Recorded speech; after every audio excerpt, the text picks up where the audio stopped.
welcome to the morning news.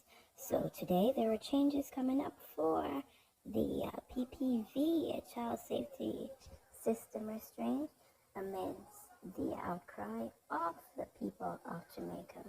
So now the new guidelines are being introduced and is based on age and size of the child being transported under the new guidelines of the Traffic Act that was introduced last week.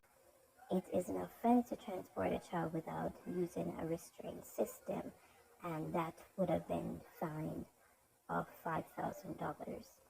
Now, the new guideline introduces that this will be based on size and the age of the child.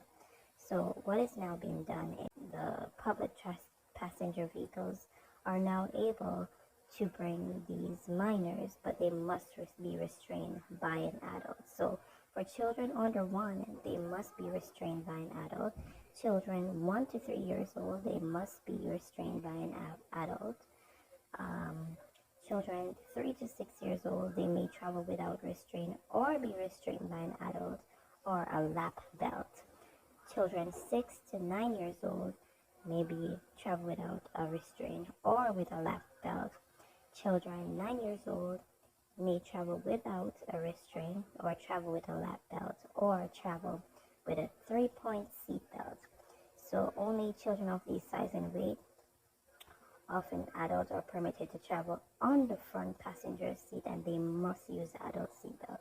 So these are the new law for people that are traveling, especially the kids. And as we can see, in many of these instances, the taxis have refused to bring kids because of the new implementation of these road traffic act. So thank you so much for listening to the news, and we'll continue with news sources, information today, and have a wonderful day.